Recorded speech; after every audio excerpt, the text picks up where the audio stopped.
Do this if your wages are being garnished by a debt collector.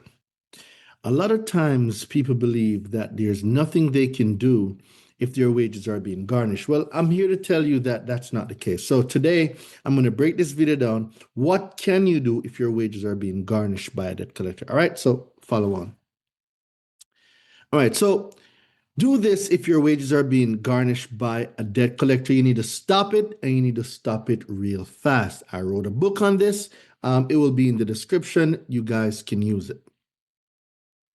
So if a debt collector is garnishing your wages right now, I want you to listen closely.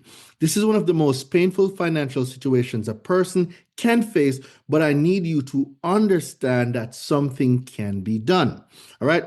Wage garnishment can be stopped, and depending on what happened in your case, you may be able to reverse. Oh no, baby. You may be able to reverse the judgment entirely. So who's this for? You saw money missing from your paycheck. HR told you they received a garnishment order. A debt collector got a judge against you. They got a judgment against you.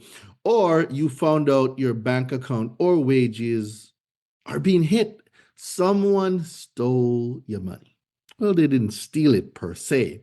They got to it legally, but something happened in the line. Maybe, could it be that you ignored the summons? Could it be that you ignored that statement of claim? Could it be that you did not show up to court? Right? Some of these things can happen, and these events normally lead to a judgment in the plaintiff's favor, and then they get a garnishment order. Then they look on your credit report, see where you're working, send a garnishment order, blah, blah, blah. Right? It can happen. All right. But hope is not gone. There's still things you can do. So let's talk about what you can do.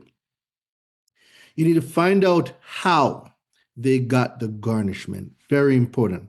See, debt collectors can't just garnish wages because they feel like it. They need a court judgment, right? So the first question is, did you lose a lawsuit by default? What that simply means is you didn't show up to court, they got a default judgment. That's what that means. 90% of wage garnishments come from default judgment. So whether you want to believe it or not, ignoring the summons could mean you giving a debt collector free reign over your bank account and your job. So because 90% of garnishments come from default judgment, meaning you didn't show up to court, you didn't respond on, maybe you were never served. There's several things that could happen. They placed it on your door, the wind blew it away. Place it on the mat, somebody thinks it's garbage, throw it out. You were not served. You got the summons, you were scared, you didn't respond. You didn't go to court. There's several things that could happen, right? But not because that happened, it simply means that all hope is lost, right? They didn't beat you in court, right? They beat you in silence. So your voice can still be heard. So this is what you need to do immediately. You need the case filed today. So like right now, well, if it's night, I don't expect you to go to the court to get it. But the next day, if it's not a weekend, right? What you need? You need proof of service. You need the complaint. You need a copy of the judgment order, garnishment paperwork, who the plaintiff is. You need all of this information because the court file tells you exactly what to attack. Now, step 3, attack the weakest link. 3 main angles, right? So this is where we're talking about improper service. This is the most common mistake that is made in the garnishment timeline. If you were never properly served, you can file a motion to vacate default judgment, right? You can argue wrong address, no personal service, sewer service, meaning a fake service, never received summons. This is the number one way to stop garnishment, right? Angle B. No standing, no proof of ownership. If it's a debt buyer, you can challenge chain of title, assignment of documents, original contract, payment history, account level information. Most debt buyers can't prove they own anything.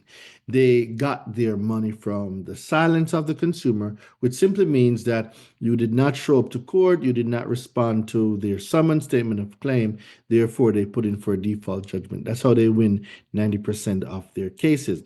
Angle C, exemptions, right? So, depending on your state, some income is exempt to garnishment.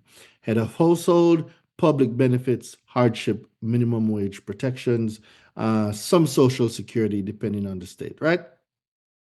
So, even if judgment is valid, you may reduce or stop the garnishment. So, step number 4, file the right motions. This stops it, right? So, motion to vacate judgment. So if service was improper or you have a valid defense, you can put in what is called a motion to vacate judgment. All right.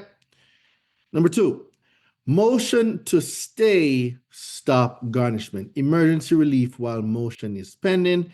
3, claim of exemption hardship motion, state specific, but it's very powerful. Whether your disability, some social security, and different states offer different protections for different type of income, right? So the forbidden truth about why this is a blessing is that this is part, like this part, nobody tells you, right? Wage garnishment means the collector also exposes themselves. And like I want you guys to understand that as much as they got the garnishment, they got the order and all of that, they also expose themselves because if you were to do an uno, reverse the judgment, reverse the role, there are things now that must come to light. Some of the things that must come to light, um, the court case, right? Now there's paperwork. Now there's timeline. Now there's evidence. And evidence is how you fight back. Were they compliant in doing what needed to be done? So if your wages are being garnished and you need motivation, you need a plan, inside my Credit Repair Made Easy Academy, that's only $67 a month. The link will be below. I also wrote a book on how to vacate default judgment. I also wrote several books, one in particular, how to punch a debt collector in the throat. All of these collections will be in the description. You can click on them. You can start there. A garnishment does not mean the end of the road for you. It can be reversed. You can get your money back. You can countersue. All right. So that's it for today's video. See you on the next one.